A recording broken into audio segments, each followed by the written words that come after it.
Section 2 of Great Ghost Stories by Joseph Louis French. Section 2. The House and the Brain, Part 2.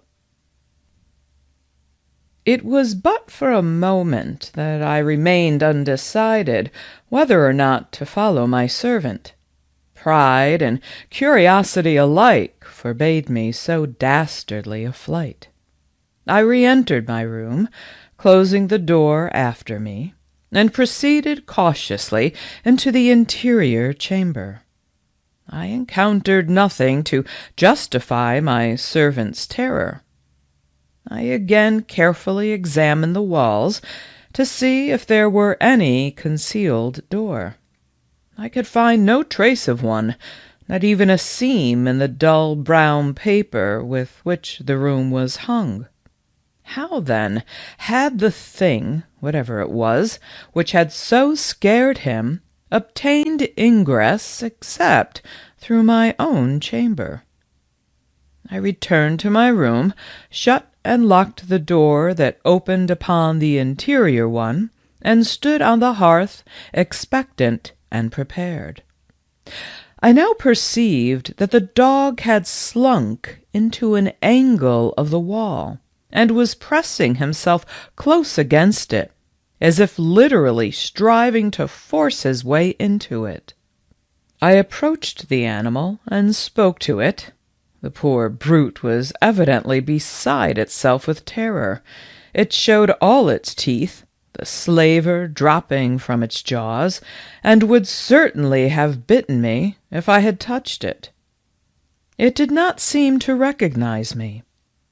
Whoever has seen at the Zoological Gardens a rabbit fascinated by a serpent cowering in a corner may form some idea of the anguish which the dog exhibited. Finding all efforts to soothe the animal in vain, and fearing that his bite might be as venomous in that state as in the madness of hydrophobia, I left him alone, placed my weapons on the table beside the fire, seated myself, and recommenced my Macaulay. I now became aware that something interposed between the page and the light. The page was overshadowed. I looked up, and I saw what I shall find it very difficult, perhaps impossible, to describe.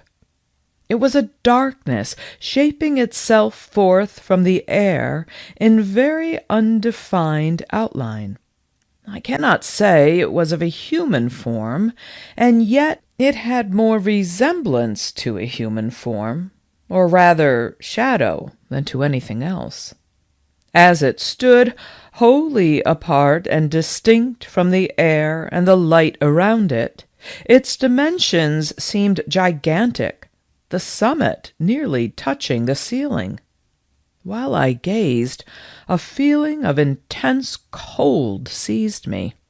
An iceberg before me could not more have chilled me, nor could the cold of an iceberg have been more purely physical. I feel convinced that it was not the cold caused by fear. As I continued to gaze, I thought, but this I cannot say with precision, that I distinguished two eyes looking down on me from the height. One moment I fancied that I distinguished them clearly. The next they seemed gone. But still 2 rays of a pale blue light frequently shot through the darkness, as from the height on which I half believed, half doubted, that I had encountered the eyes. I strove to speak. My voice utterly failed me. I could only think to myself, is this fear? It is not fear. I strove to rise, in vain. I felt as if weighed down by an irresistible force. Indeed, my impression was that of an immense and overwhelming power opposed to my volition. That sense of utter inadequacy to cope with a force beyond man's, which one may feel physically in a storm at sea, in a conflagration, or when confronting some terrible wild beast, or rather perhaps the shark of an ocean. I felt morally. Opposed to my will was another will, as far superior to its strength as storm, fire, and shark are superior in material force to the force of man. And now, as this impression grew on me, now came at last horror. Horror to a degree that no words can convey. Still I retained pride, if not courage, and in my own mind I said, "This is horror, but it is not fear. Unless I fear, I cannot be harmed. My reason rejects this thing. It is an illusion. I do not fear." With a violent effort, I succeeded at last in stretching out my hand toward the weapon on the table. As I did so, on the arm and shoulder, I received a strange shock, and my arm fell to my side, powerless. And now, to add to my horror, the light began slowly to wane from the candles. They were not, as it were, extinguished, but their flame seemed very gradually withdrawn. It was the same with the fire. The light was extracted from the fuel. In a few minutes the room was in utter darkness. The dread that came over me to be thus in the dark with that dark thing whose power was so intensely felt brought a reaction of nerve. In fact, terror had reached that climax that either my senses must have deserted me, or I must have burst through the spell. I did burst through it. I found voice, though the voice was a shriek. I remembered that I broke forth with words like these: "I do not fear.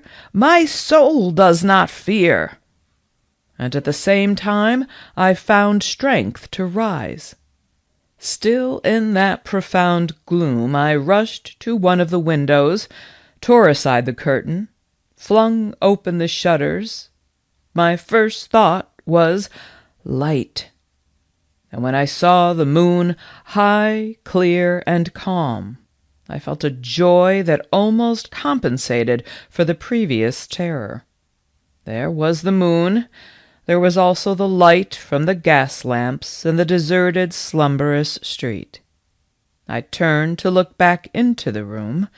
The moon penetrated its shadow very palely and partially, but still there was light. The dark thing, whatever it might be, was gone, except that I could yet see a dim shadow, which seemed the shadow of that shade against the opposite wall. My eye now rested on the table, and from under the table, which was without cloth or cover, an old mahogany round table, there rose a hand, visible as far as the wrist. It was a hand seemingly as much of flesh and blood as my own, but the hand of an aged person, lean, wrinkled, small too, a woman's hand.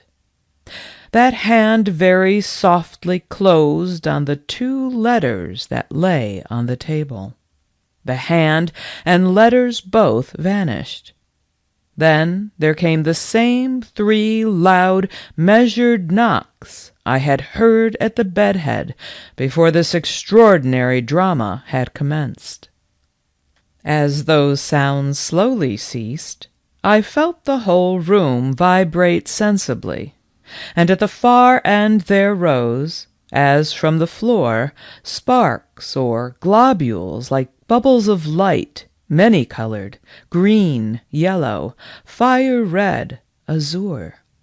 up and down, to and fro, hither, thither, as tiny will-o'-the-wisps, the sparks moved, slow or swift, each at its own caprice.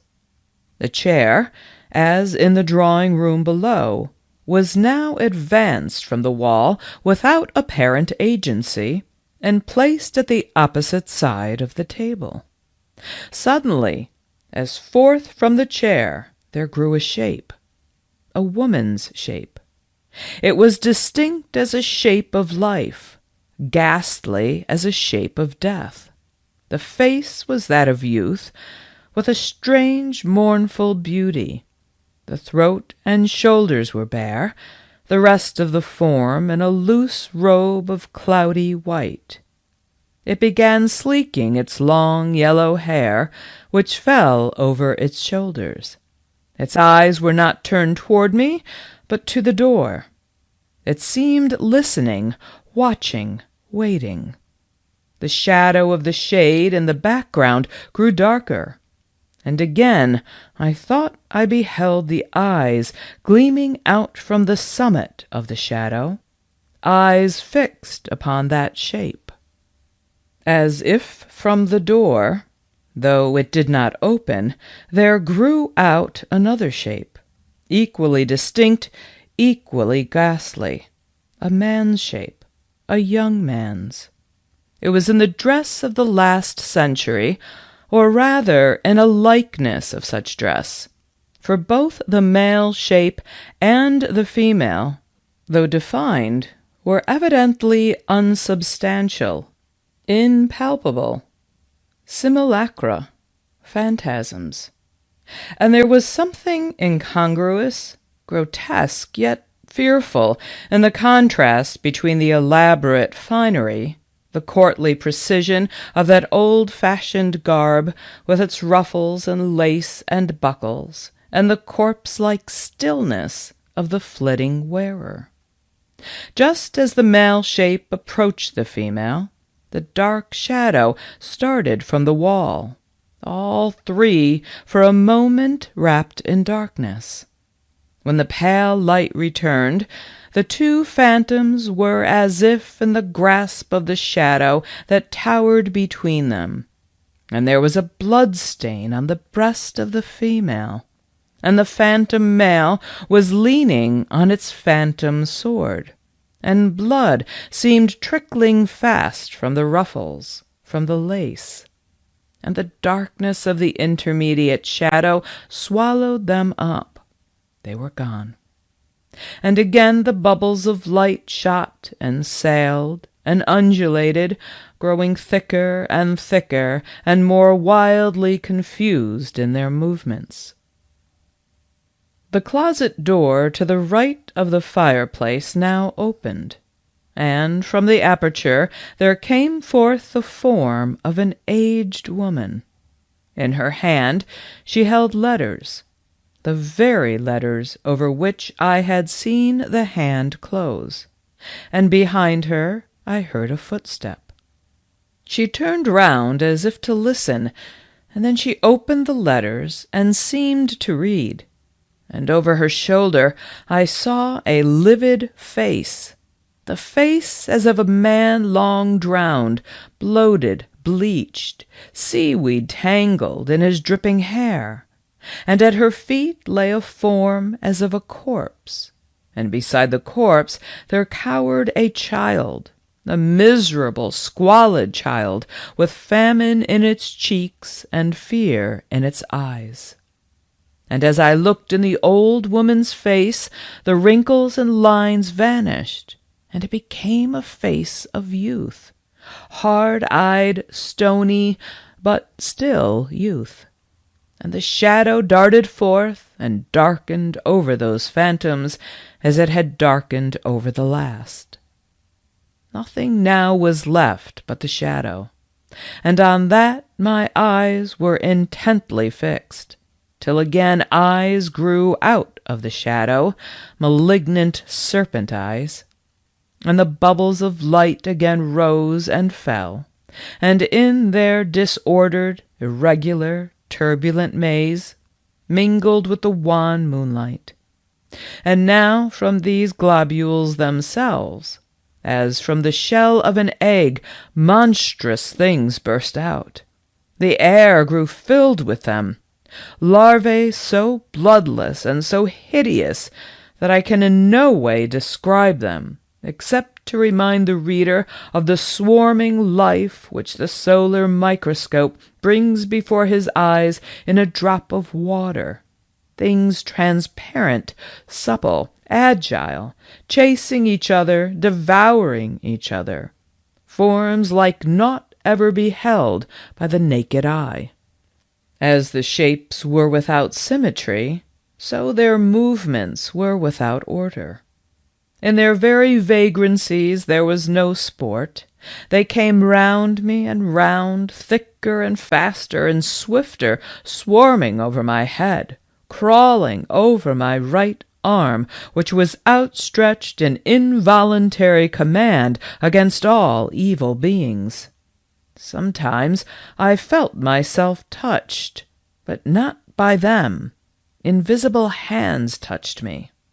Once I felt the clutch as of cold, soft fingers at my throat. I was still equally conscious that if I gave way to fear, I should be in bodily peril, and I concentrated all my faculties in the single focus of resisting stubborn will. And I turned my sight from the shadow, above all from those strange serpent eyes, eyes that had now become distinctly visible.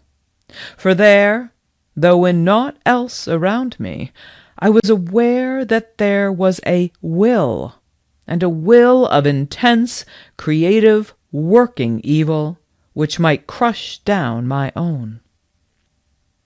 The pale atmosphere in the room began now to redden, as if in the air of some near conflagration.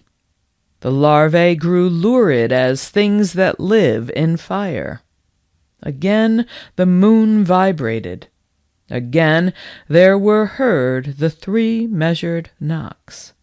And again all things were swallowed up in the darkness of the dark shadow, as if out of that darkness all had come, into that darkness all returned.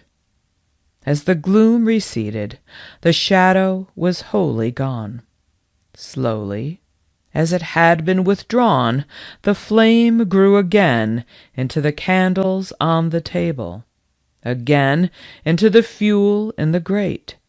The whole room came once more calmly, healthfully into sight. The 2 doors were still closed, the door communicating with the servants' room still locked. In the corner of the wall, into which he had so convulsively niched himself, lay the dog. I called to him. No movement. I approached. The animal was dead. His eyes protruded, his tongue out of his mouth. The froth gathered round his jaws. I took him in my arms. I brought him to the fire. I felt acute grief for the loss of my poor favorite, acute self-reproach. I accused myself of his death. I imagined he had died of fright. But what was my surprise on finding that his neck was actually broken? Had this been done in the dark? Must it not have been by a hand human as mine? Must there not have been a human agency all the while in that room? Good cause to suspect it. I cannot tell. I cannot do more than state the fact fairly. The reader may draw his own inference. Another surprising circumstance: my watch was restored to the table from which it had been so mysteriously withdrawn, but it had stopped at the very moment it was so withdrawn. Nor, despite all the skill of the watchmaker, has it ever gone since. That is, It will go in a strange, erratic way for a few hours and then come to a dead stop. It is worthless. Nothing more chanced for the rest of the night, nor, indeed, had I long to wait before the dawn broke. Nor till it was broad daylight did I quit the haunted house. Before I did so, I revisited the little blind room in which my servant and myself had been for a time imprisoned. I had a strong impression, for which I could not account, that from that room had originated the mechanism of the phenomena, if I may use the term, which had been experienced in my chamber. And though I entered it now in the clear day, with the sun peering through the filmy window, I still felt, as I stood on its floors, the creep of the horror which I had first there experienced the night before, and which had been so aggravated by what had passed in my own chamber. I could not, indeed, bear to stay more than half a minute within those walls. I descended the stairs, and again I heard the footfall before me. And when I opened the street door, I thought I could distinguish a very low laugh. I gained my own house, expecting to find my runaway servant there, but he had not presented himself, nor did I hear more of him for 3 days, when I received a letter from him, dated from Liverpool, to this effect: "Honored Sir, I humbly entreat your pardon, though I can scarcely hope that you will think that I deserve it, unless, which heaven forbid, you saw what I did. I feel that it will be years before I can recover myself, and as to being fit for service, it is out of the question. I am therefore going to my brother-in-law at Melbourne. The ship sails to-morrow. Perhaps the long voyage may set me up. I do nothing now but start and tremble and fancy it is behind me.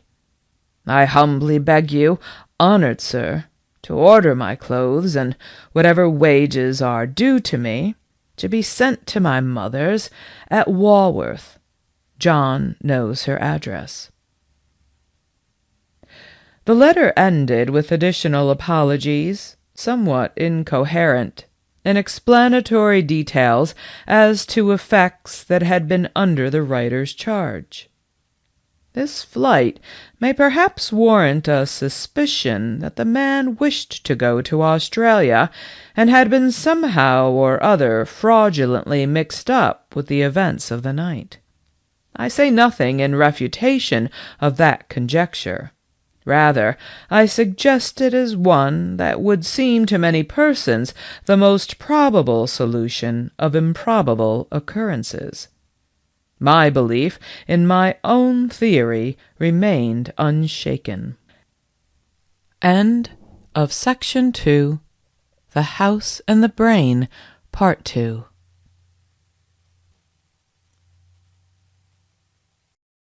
Please subscribe to update new videos.